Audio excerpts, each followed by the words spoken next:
श्री राम दोस्तों। तो कैसे हो आप सब लोग? आए हो आप सभी बहुत बढ़िया होंगे, अच्छे होंगे। और मैं हूँ अभी सीधे मंदिर के सीधे सामने। तो आज है भागवत का पार्ट 2। तो आपको आज दूसरी कथा सुनने के लिए मिलेगी भागवत की, तो मेरे साथ बने रहिए। और मैं ऑलमोस्ट के पूरा ही पहुँच चुका हूँ मंदिर में, तो आप भी मेरे साथ भजिए। जय श्री राम। फिर से एक और बार हम पहुंच चुके हैं नागराजा मंदिर में सीधे। और आज तो बहुत ही कमी भीड़ लग रही है, कभी से बहुत ज़्यादा भीड़ थी।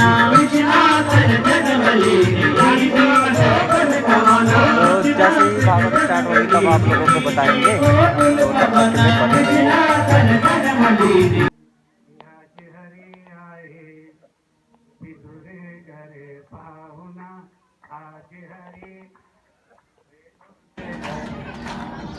विदुरे घरे पाहुना, विदुरे घरे पाहुना,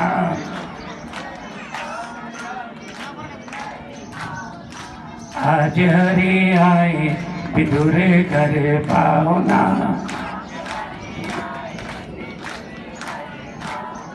आचार्य सुखदेव कहते हैं, हे राजा परीक्षित, आज हरि आए विदुर घर पाहुना। आज विदुर जी का घर पवित्र हो गया।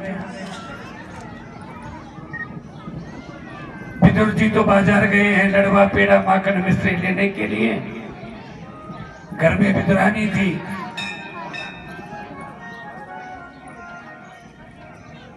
भगवान ने आवाज लगाई, काकी, अरे ओ काकी। काकी बाहर आई। भगवान ने प्रणाम किया काकी को। अपने पेट पर हाथ लगा करके खड़े हो गए। भूख लगी है काकी बहुत तेज। भगवान से विदुरानी बोली, तुम्हारे काका आते ही होंगे, माखन मिश्री लड्डू पेड़ा लेने के लिए गए हैं। भगवान बोले, तब तक का इंतजार कौन करता है काकी? विदुरानी ने कहा, तुम्हें केले बहुत पसंद है ना? भगवान बोले, हाँ। सामने बगीचे में गई, बगीचे से केले तोड़ करके ले आई। सोचने लगी, अपने हाथ से गिराऊंगी हरि को केले।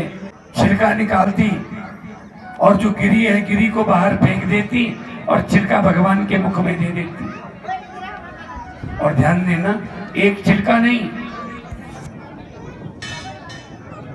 3 दर्जन छिलके खा लिए भगवान ने। 36वां जो छिलका है थोड़ा कठोर है। भगवान ने आंखें बंद की हुई छिलके को मरोड़ रहे हैं। इतने में विदुर जी आ गए। और विदुर जी ने जब भगवान के मुख में केले का छिलका देखा तो विदुरानी को डांटने लगे। भगवान समझ गए कि विदुरानी को डांट रहे हैं। इसे भगवान ने कहा कि वो स्वाद नहीं आवना, आपके माखन मिश्री लड़वा पेड़ा में वो स्वाद नहीं है जो विदुरानी के केले के छिलकों में स्वाद है। आचार्य शुद्ध कहते हैं कि प्यारे सोनकादि मुनियों,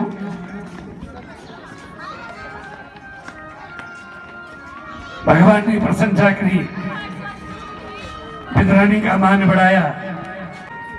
विदुर जी महाराज हरिद्वार क्षेत्र में आए और मैत्री मुनि की कुटिया में गए। मैत्री मुनि ने हाथ जोड़े और कहा कि आप जैसे संत आज मेरी कुटिया में पधारे। यहाँ से श्रीमद् भागवत में शुरू होता है विदुर मैत्रेय संवाद। विदुर जी ने मैत्री मुनि से पूछा कि मैं ये जानना चाहता हूँ कि भगवान संसार को क्यों बनाते हैं, और बनाते हैं तो प्रलय और प्रलय क्यों करते हैं। आदरणीय सूत जी महाराज सोनकादि मुनियों से कहते हैं कि सोनकादि मुनियों, पुराकल्प की बात थी। कश्यप ऋषि और उनकी 2 पत्नियां हुई। बड़ी पत्नी का नाम दिति, छोटी का नाम अदिति। दिति के गर्भ से दैत्यों ने जन्म लिया, अदिति के गर्भ से देवताओं ने जन्म लिया। उसी समय की बात है कि भगवान के जो प्रथम अवतार है सनक, सनंदन, सनातन और सनत कुमार, ये चारों ऋषि कुमार वैकुंठ लोक में गए। वैकुंठ लोक के जो द्वारपाल हैं जय और विजय, उन्होंने सनक, सनंदन, सनातन और सनत कुमार को रोक दिया। इन चारों ऋषि कुमारों ने जय और विजय को श्राप दे दिया कि जाओ तुम राक्षस योनि में चले जाओ। जय विजय ने चरण पकड़ लिए। सनक, सनंदन, सनातन और सनत कुमार चारों राजकुमारों ने कहा कि जो श्राप हमने दिया है वो सत्य रहेगा, लेकिन तुम्हारे शाप का विमोचन ये है कि तुम्हारे हर जन्म में 3 जन्म तक तुम राक्षस योनि में जाओगे और हर जन्म में तुम्हारा उद्धार करने के लिए भगवान को नया अवतार लेना पड़ेगा। ऐ प्यारे सोनकार मुनियों, उधर जय विजय को श्राप मिलना और इधर पृथ्वी पर कश्यप ऋषि से दिति का संतान मांगना। कश्यप ऋषि ने बहुत समझाया कि देवी ये समय संतान उत्पत्ति का नहीं है, ये शाम का समय है, संध्या का समय है। संध्या के समय घर में ज्योत बत्ती इत्यादि करनी चाहिए। दिति फिर भी न मानी और कश्यप ऋषि ने कह दिया कि तुम्हारे गर्भ से दैत्य जन्म लेंगे। समय आने पर दिति के गर्भ से 2 दैत्यों ने जन्म लिया। बड़े भैया का नाम पड़ा हिरण्याक्ष और छोटे भैया का नाम पड़ा हिरण्यकश्यप। इन दोनों भाइयों ने तपस्या करी। चतुर्मुखाय विद्महे अंधारूढ़ाय धीमहि तन्नो ब्रह्मा प्रचोदयात्, ब्रह्म गायत्री का जप किया। भगवान ब्रह्मा प्रसन्न हुए, वरदान मांगो। तो दोनों भाइयों ने अपने लिए वरदान मांग दिए।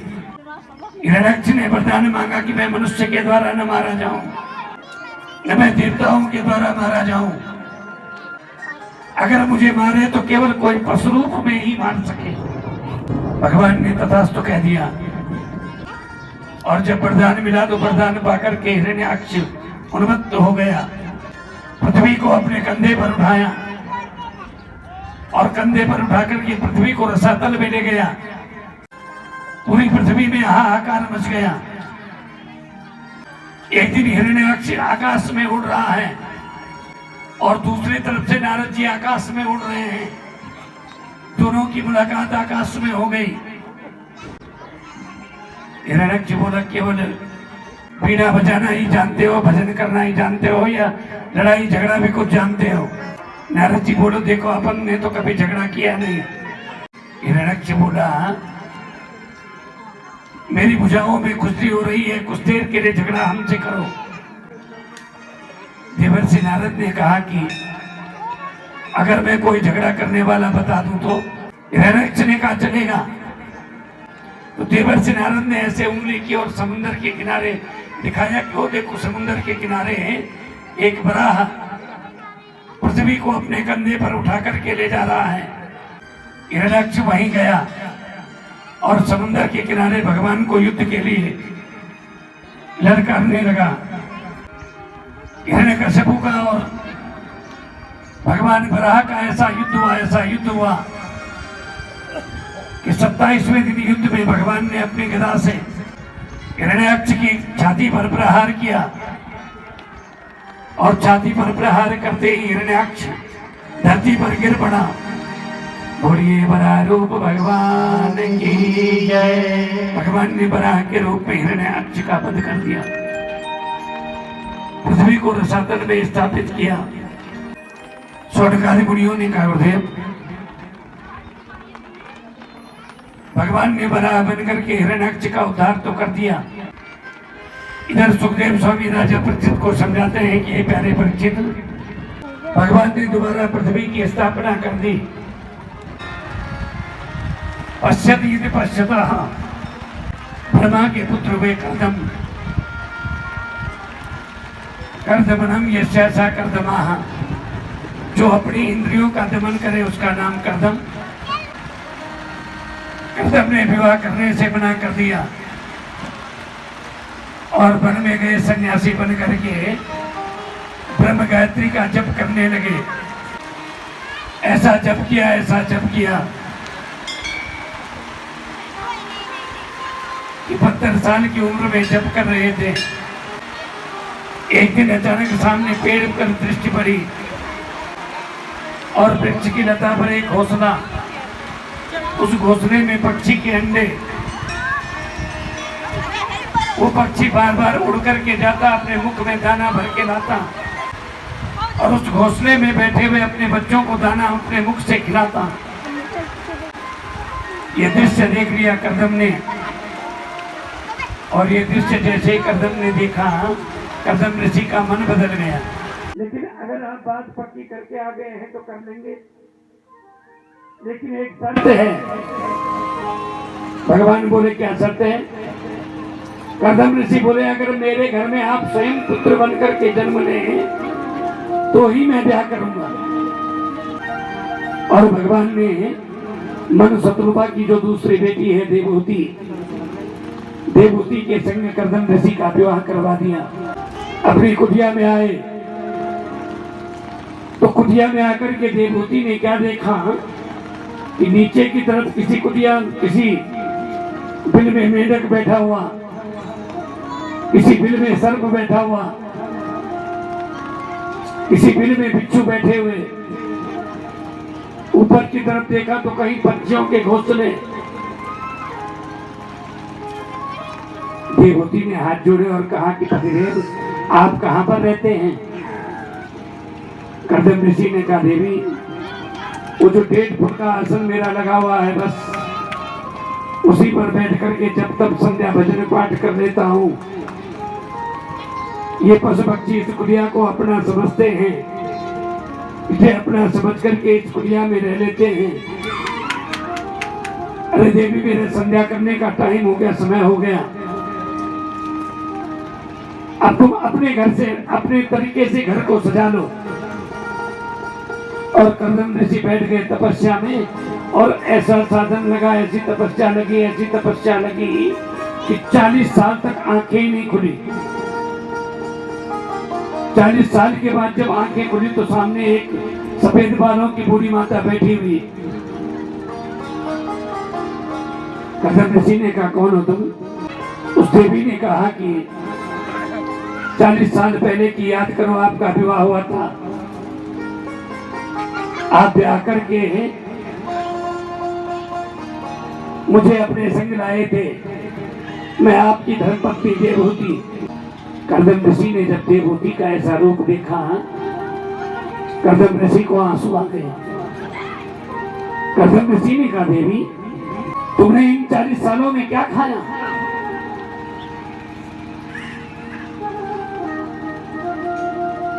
और इन 40 सालों में तुम मुझे छोड़ करके अपने पिता के घर क्यों नहीं चली गई? देवहूति ने कहा पतिदेव स्त्री का असली घर तो पति का घर ही होता है। चूंकि आप समाधि में थे, आपका ध्यान लग गया था, इसलिए मैं कभी गीला कपड़ा करके आपके बदन को पोंछ लेती, आपको स्नान करा देती। जब कभी मुझे भूख लगती तो मैं कंदमूल फल खा लेती। कर्दम ऋषि ने देवहूति का हाथ पकड़ा। सामने एक नदी बह रही है,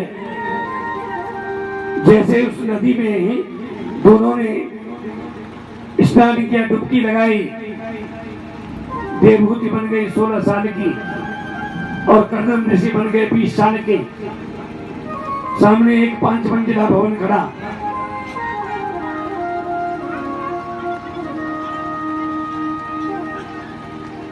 ये ऋषि की तपस्या का फल है। उस भवन में कर्दम ऋषि के अंश से देवहूति के गर्भ से 9 बेटियों ने जन्म लिया और 10वें के रूप में तो साक्षात भगवान नारायण ने जन्म ले लिया। बोलिए कपिल भगवान की जय। भगवान ने कपिल रूप में जन्म ले लिया। अब चूंकि कर्दम ऋषि की शर्त थी कि जैसे ही एक बेटा होगा मैं दोबारा सन्यासी बन जाऊंगा। कर्दम ऋषि दोबारा वन में गए और सन्यासी बन गए। इधर देवहूति ने 9 बेटियों का लालन पालन किया, 10वें पुत्र का लालन पालन किया। जब ये पुत्र 5 साल का हो गया तो एक दिन देवहूति ने अपनी सभी बेटियों को बुलाया, सभी दामाद को बुलाया, चंदन की चौकी बिछाई और चंदन की चौकी पर कपिल भगवान को बिठाया। कपिल मुनि कहने लगे ये क्या कर रही हो माँ? माँ ने कहा बेटा ये तो मुझे बहुत साल पहले कर देना चाहिए था। चंदन की चौकी पर बिठा करके कपिल मुनि का स्नान करवाया, सुंदर पीले वस्त्र धारण करवाए, ऊंचे सिंहासन पर बिठा दिया कपिल मुनि को। स्वयं देवहूति भी चरणों में बैठ गई। कपिल मुनि की 9 महीने 9 बहनों ही सभी बैठ गए और देवहूति ने कहा कि हे भगवान, मेरे मन की बड़ी अजीब परिस्थिति हो रही है। निर्वीणां नितरां भूमन् सदिन्द्रियतर्षणा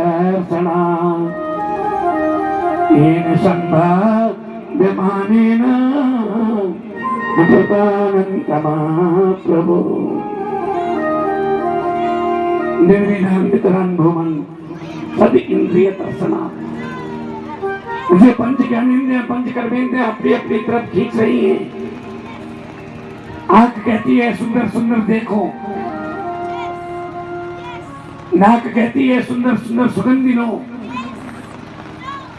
जीभ कहती है सुंदर सुंदर पकवान खाओ, कान कहते हैं सुंदर सुंदर बातों को सुनो। मैं क्या करूं? मैं किसकी सुनूं और किसकी ना सुनूं? दूसरी बात यह है कि मैं आपसे ये पूछना चाहती हूं कि कर्मों का बंधन होता है या मन का बंधन होता है? भगवान कपिल देव ने जब मां के मुख से ऐसे प्रश्न सुने, भगवान कपिल मुनि ने कहा कि हे मां, आपको तो मैं क्या समझाऊं, आप तो स्वयं में एक विदुषी हैं, स्वयं में एक विद्वान हैं, फिर भी आपके गर्भ में रह करके जो कुछ मैंने सीखा है, मैं आपसे बताना चाहता हूं।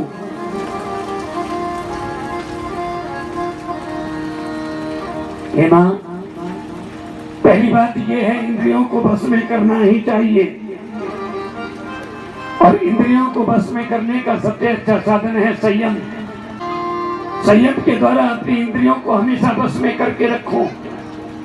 भगवान कपिल कहते हैं कि मां, तुमने पूछा कि मन का बंधन होता है या कर्मों का बंधन होता है या शरीर का बंधन होता है या आत्मा का बंधन होता है। भगवान कपिल कहते हैं कि मां, आत्मा तो हमेशा नित्य बुद्ध शुद्ध चित्त है, आत्मा का कभी कोई बंधन नहीं होता। ये बंधन का कारण तो केवल हमारा मन है। यह मन ही बंधन के कारण से कभी कभी मन को उद्वेलित कर देता है।